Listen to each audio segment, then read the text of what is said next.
Welcome to my YouTube channel. അസ്സലാമു അലൈക്കും. അപ്പോൾ നമ്മൾ ലാസ്റ്റ് നിർത്തിയെന്ന് വെച്ചാൽ മോൾ അഡ്മിറ്റായ കാര്യങ്ങളാണ് നിർത്തിയത്. അപ്പം മോൾക്ക് ഇടയ്ക്കിടെ ആസ്പിറേഷൻ ന്യൂമോണിയ വരാൻ തുടങ്ങിയപ്പോൾ ഫസ്റ്റ് ഒരു 1 ഇയർ 3 മാസത്തിൽ അഡ്മിറ്റായ സമയത്തിലെ കാര്യം ഓൾറെഡി മുമ്പത്തെ വീഡിയോയിൽ ഞാൻ പറഞ്ഞിട്ടുണ്ട്. എന്താണ് ആ സമയത്തുണ്ടായ എൻ്റെ കാര്യങ്ങളൊക്കെ ഞാൻ പറഞ്ഞായിരുന്നു. അങ്ങനെ ഞങ്ങൾ പിന്നെ ആ ടൈമിൽ കുട്ടിക്ക് കുറേ ഡയറ്റ്സും കാര്യങ്ങളും കുട്ടീനെ ഹാൻഡിൽ ചെയ്യുന്ന രീതിയും ഈ മെഡിസിൻസ് കൊടുക്കുന്ന കാര്യങ്ങളൊക്കെ അവർ സംസാരിച്ചിട്ടുണ്ട്. നമ്മളിതുപോലത്തെ കുട്ടികൾക്ക് പിന്നെ ഒരുപാട് സീഷർ ഡിസോർഡർ ഉണ്ടായതുകൊണ്ട് ഒരുപാട് മെഡിസിൻസ് ഉണ്ടാവും. അപ്പോൾ ആ സമയത്ത് അവിടുത്തെ ഡോക്ടർമാർ എന്നോട് പറഞ്ഞിട്ടുണ്ട്, ഇപ്പം ഒരു 6 ടൈപ്പ് മെഡിസിൻസ്. ഇപ്പം എൻ്റെ മൂക്ക് ഏകദേശം 3 ടാബ്ലറ്റും അതുപോലെ 2 സിറപ്പ് ഇപ്പോൾ ഉണ്ട്. അപ്പോൾ ഈ മെഡിസിൻസ് കൊടുക്കുന്ന സമയത്ത് കുറച്ചും കൂടി എഫക്റ്റീവായിട്ട് കുട്ടിയുടെ ശരീരത്തിലേക്ക് എത്തണമെങ്കിൽ 1/2 hour ഗ്യാപ്പിൽ എന്താക്കണം, കൊടുക്കണം.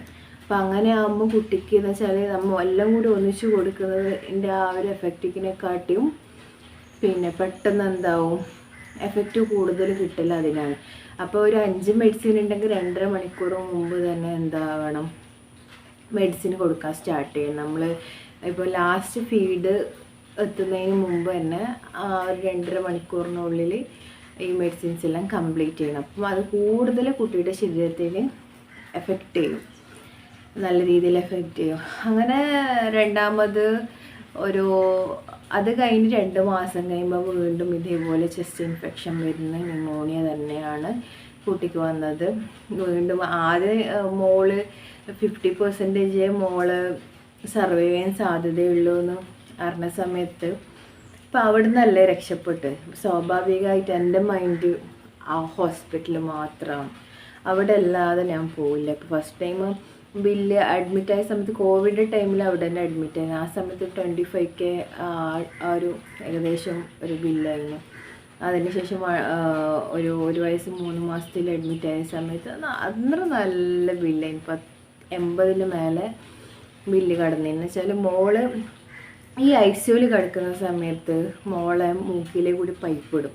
ഈ പൈപ്പ് ഇട്ടിട്ടാണ് ഫീഡ് കൊടുക്കൽ 2 hourൽ വെച്ചിട്ട് ഒരു 30 ml 40 ml അവളെ വെയിറ്റും അതിനനുസരിച്ചിട്ടാണ് സിസ്റ്റർമാർ ഫീഡ് കൊടുക്കൽ. പ്ലസ് മെഡിസിൻസും എല്ലാം അവർ തന്നെയാണ് ചെയ്യൽ. അങ്ങനെ second time aspiration pneumonia same വരുന്നു. അപ്പോൾ ഇതേപോലെ തന്നെ HFNCയും കാര്യങ്ങളും ഒക്കെ വരുന്നുണ്ട്. അപ്പോൾ HFNCൻ്റെ ഫോട്ടോ ഞാൻ വീഡിയോയിൽ ഇടയ്ക്ക് ഞാൻ ഇടാം. മോളതല്ല, പിന്നെ നമ്മൾ ബ്രൗസറിൽ സെർച്ച് ചെയ്താൽ കിട്ടും HFNCൻ്റെ. അപ്പോൾ നിങ്ങൾക്ക് HFNC എന്താണെന്ന് പറയുമ്പോൾ ചില ആൾക്കാർക്ക് മനസ്സിലാവണമെന്നില്ല. അതുകൊണ്ട് ആ ഒരു കാര്യം ഞാൻ നിങ്ങൾക്ക് ചെറിയൊരു ഫോട്ടോ ആയിട്ട് വീഡിയോൻ്റെ അവസാനം ജസ്റ്റ് കാണിച്ചു തരാം എന്താണെന്ന്. അപ്പോൾ പിന്നെയും 2 മാസം കഴിഞ്ഞിട്ട് ഈ ചെസ്റ്റ് ഇൻഫെക്ഷൻ വന്ന് ന്യൂമോണിയായിട്ട് മാറുന്ന സമയത്ത് ഡോക്ടർ പറഞ്ഞു, നല്ല ഡോക്ടർ, നല്ല പീഡിയാട്രീഷ്യനാണ്. അപ്പോൾ ഡോക്ടർ പറഞ്ഞു ഇങ്ങനെ ഇത് വരുന്നത് കൊണ്ട് മോക്ക് പിന്നെ ഫുഡ് വായിലേ കൊടുക്കാൻ പറ്റില്ല. അപ്പോൾ ഞാനൊരു ഷോർട്ട്സ് ഇട്ടിട്ടുണ്ട് വീഡിയോ, നിങ്ങളെല്ലാവരും കണ്ടിട്ടുണ്ടാവുമായിരിക്കും. മോക്ക് എങ്ങനെയാണ് ഇപ്പോൾ ഞാൻ ഫീഡ് കൊടുക്കുന്നത്, ഏത് രീതിയിലാണെന്ന് ഓൾറെഡി ഞാൻ ഷോർട്സിൽ ഇട്ടിട്ടുണ്ട്. മോക്ക് ഇപ്പോൾ എങ്ങനെയാണ് ഫീഡ് കൊടുക്കുന്നത്. അപ്പം ഈ രീതിയിലേക്ക് മോക്ക് ഗ്യാസ്ട്രോസ്റ്റമി ഫീഡിലേക്ക് എങ്ങനെയാണ് എത്തുന്നതെന്ന് ഈ ഒരു എപ്പിസോഡിൽ ഞാൻ മെയിനായിട്ട് പറയാൻ ഉദ്ദേശിക്കുന്നത്.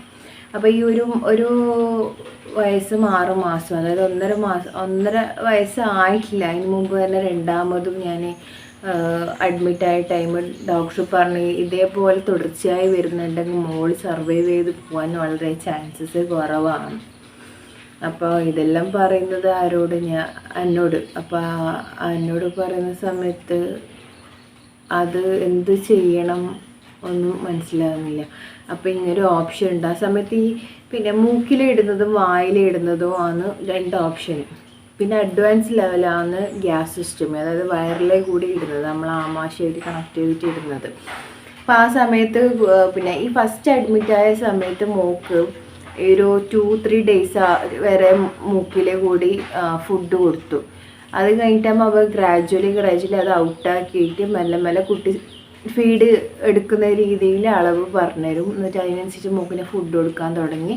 അവളത് എടുക്കുന്നുണ്ട്. അപ്പം വീട്ടിലേക്ക് വന്ന ശേഷവും കുട്ടി ഫുഡ് കഴിക്കുന്നുണ്ട്. പക്ഷേ ഇടയ്ക്കിടയ്ക്ക് ഈ ഫുഡ് കൊടുക്കുന്ന സമയത്ത് അരിപ്പ് കയറുന്നു.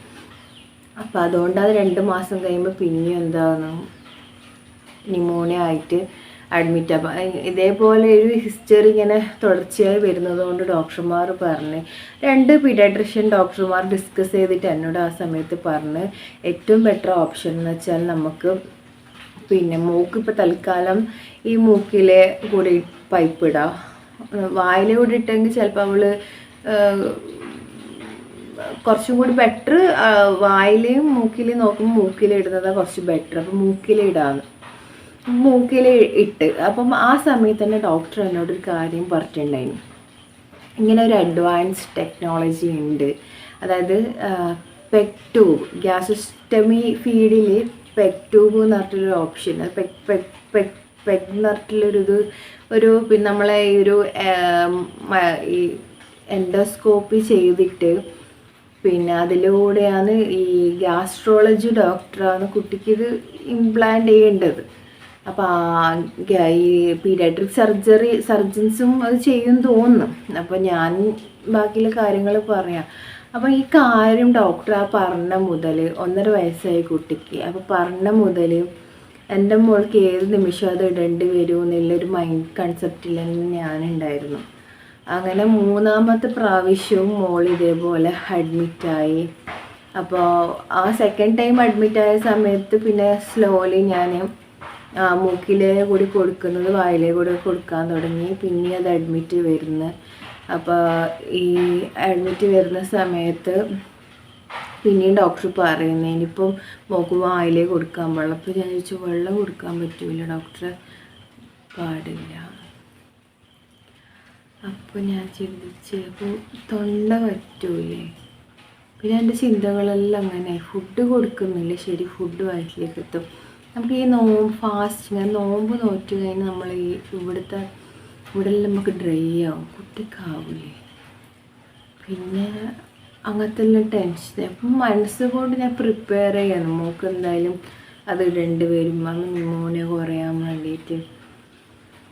അങ്ങനെ 2 വയസ്സാകുമ്പോഴത്തേക്ക് ഈ ചെസ്റ്റ് ഇൻഫെക്ഷൻ പിന്നെ റിപ്പീറ്റായിട്ട് വന്ന സമയത്ത് ഞാൻ തീരുമാനിച്ചു എന്നുവെച്ചാൽ ഈ മൂക്കിലെ കൂടി അവൾക്ക് പൈപ്പ് ഇട്ട് ഒരു 2 ആഴ്ച 3 ആഴ്ച ഏകദേശം ഒരു മാസത്തോളം മൂക്കിലെ പൈപ്പ് ഇട്ടിട്ട് കുട്ടിക്ക് ഫുഡ് കൊടുക്കാൻ തുടങ്ങി. ഈ കുട്ടിക്ക് ഇതിലെ കൂടി ഫുഡ് കൊടുക്കുമ്പോഴത്തേക്ക് മോളെന്തായി മെലിഞ്ഞ് ഏകദേശം 6.5 10 കിലോ ഉണ്ടായ കുട്ടി 6.5.